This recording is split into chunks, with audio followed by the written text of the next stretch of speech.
Hello bachcho, let's see this question. The question says, in which of the following compounds hydrolysis takes place through SN1 and SN2 mechanism respectively? Option A, NF3, NCl3, B, P4O10 and SiCl4, C, SF4 and TeF6 and D, SiCl4 and SiF4. सो देखो यहाँ पे हमें question में क्या कहा गया है कि ये जो हमारे पास ऑप्शंस में दिए हुए हैं इनमें से वो कौन से कंपाउंड्स होंगे विच विल उसमें हाइड्रोलिसिस होगा थ्रू SN1 और SN2 मैकेनिज्म रिस्पेक्टिवली। ठीक है, मतलब एक में SN1 और SN2 होगा, इस तरह से हमें बताना है। ठीक है, तो देखो हमें यहाँ पे SN1 और SN2 मैकेनिज्म के बारे में बताना है। तो अगर हम यहाँ पे एक सीधा सीधा एक ये देखें कि जो हमारी SN1 रिएक्शन होती है, ये रिएक्शन बहुत ही रेयरली होती है। ठीक है, ये रिएक्शन क्या होती है, बहुत रेयरली होती है, और ये जो रिएक्शन होती है it occurs only under certain drastic condition. ठीक है, reaction occur under drastic condition.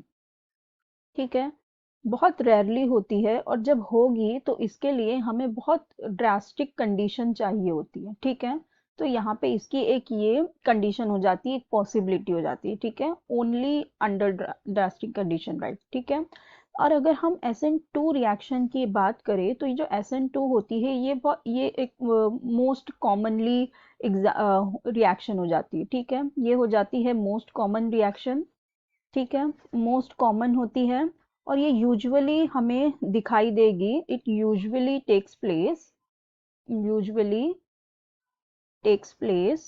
Takes place for compounds. कौन से कंपाउंड्स में अगर हम बात करें तो जो हमारे कोवेलेंट कंपाउंड्स होते हैं ना, ये यूजुअली हमें उसमें दिखाई देती है। ठीक है, कोवेलेंट कंपाउंड्स भी, जो कोवेलेंट हैलाइड्स है ना, कोवेलेंट हैलाइड्स उसके अंदर हमें देखने को मिलती है, और जहां पर हो हैविंग वैकेंट ऑर्बिटल्स। ठीक है, वैकेंट जहां पे डी ऑर्बिटल्स या वैकेंट ऑर्बिटल जहां हमने दिखाई देते हैं ना, ये रिएक्शन हमें वहां दिखाई देती है, और वहां पे क्या होता है, पॉजिटिव चार्ज डेंसिटी भी होती है। ठीक है, पॉजिटिव चार्ज डेंसिटी के पास भी दिखाई देती है। अब इसका मतलब देखो क्या, यहाँ पे देखो, जैसे for example, if I give you an example, अगर हमने यहाँ पे लिया नाइट्रोजन। ठीक है, हमारे पास एक जगह नाइट्रोजन है और फॉस्फोरस है। तो अब जो नाइट्रोजन है इसके अगर हम देखेंगे वैलेंस शेल में क्या होता है, 2p ऑर्बिटल होता है लास्ट शेल में, और इसका होता है 3p में। ठीक है, तो अब देखो यहाँ पे जो 2p वाले केस है, यहाँ पे तो इसके आगे कोई वैकेंट ऑर्बिटल रहता नहीं है, लेकिन जब हम नाइट्रोजन से फॉस्फोरस की तरफ आते हैं तो हमारे पास यहाँ पे वैकेंट ऑर्बिटल आने लगते हैं, राइट। हमारे पास यहाँ पे वैकेंट डी ऑर्बिटल प्रेजेंट हो जाते हैं। तो जब वैकेंट ऑर्बिटल प्रेजेंट हो जाते हैं ना, तो वहां पे हमें यूजुअली ये जो SN2 वाली रिएक्शन है ये दिखाई देती है। ठीक है, तो अगर हम अभी वन बाय वन देखें, तो जो हमारे पास ए में दिया हुआ है, ठीक है, ए में हमारे पास दिया हुआ है NF3 और हमें दिया हुआ है NCl3। तो अगर हम NF3 की बात करें तो जो नाइट्रोजन है इसका भी जो लास्ट ऑर्बिटल है वो 2p होगा, और फ्लोरीन की भी बात करें तो यहाँ पर भी ये 2p ही होगा। ठीक है, यहाँ पर भी 2p होगा और यहाँ पर भी 2p होगा।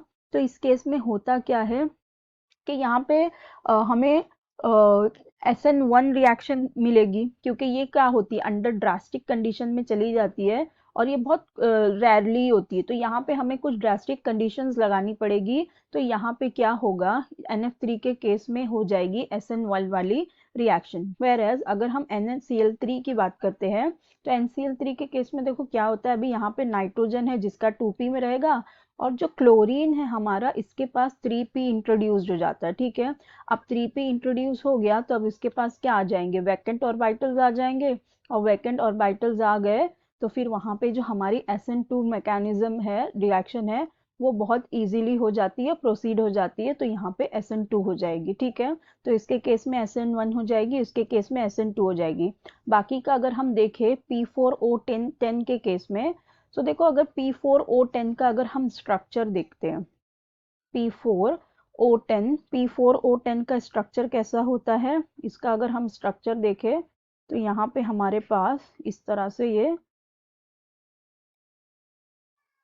बेंजीन की तरह सा इसका स्ट्रक्चर हो जाता है और ये सारे फॉस्फोरस के पास डबल बॉन्ड के साथ ऑक्सीजन हो जाते हैं। ठीक है,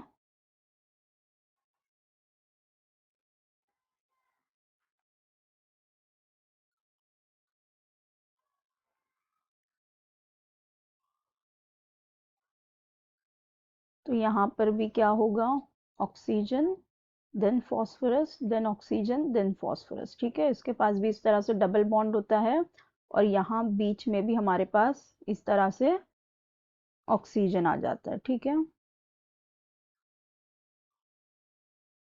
इस तरह से ये हमारा स्ट्रक्चर हो जाता है। अगर हम देखें P4O10 की बात करें तो इसके केस में होता क्या है, इसके केस में ना ही SN1 होता है और ना ही SN2 होता है। इसके केस में होता है एरोमेटिक रिएक्शन हो जाते हैं। ठीक है, यहाँ पे हो जाते हैं सब्सटीट्यूशन एरोमेटिक, इसे हम SNAE कहते हैं। ठीक है, तो यहाँ पे इस तरह का ये रिएक्शन शो करता है, तो इसमें SN1 भी नहीं होता और SN2 भी नहीं होता। अगर हम बात करें SiCl4 की, तो SiCl4 के केस में हमें देखने को मिलेगी SN2 रिएक्शन। ठीक है, SN2 क्यों, क्योंकि यहाँ पे क्लोरीन आ गया तो यहाँ पे 3p ऑर्बिटल आ गए, तो वैकेंट ऑर्बिटल आ गए, तो यहाँ भी SN2 हो जाएगी। ठीक है, फिर SF4 में भी देखो क्या हो जाएगा, हमारे पास सल्फर है, यहाँ पे तो 2p है लेकिन यहाँ पे हमारे पास सल्फर है, तो जिसके अंदर क्या आ जाएंगे, वैकेंट ऑर्बिटल आ गए, तो ये भी क्या हो गई, SN2 हो गई। TeF6 में भी यहाँ पे Te है, वैकेंट ऑर्बिटल आ गए, तो ये भी SN2 हो गई।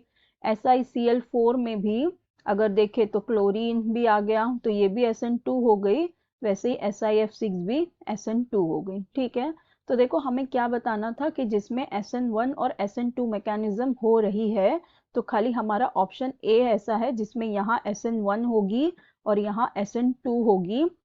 बाकी हर केस में क्या हो रहा है, यहाँ पे तो SN2 और SNAE हो रही है, एरोमेटिक वाली हो रही है। ठीक है, तो ये तो होगा ही नहीं, ऑप्शन वैसे ही रॉन्ग हो जाएगा।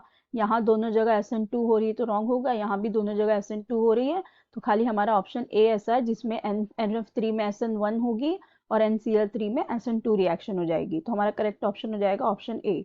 सो I hope you understood it well. Best of luck, thank you.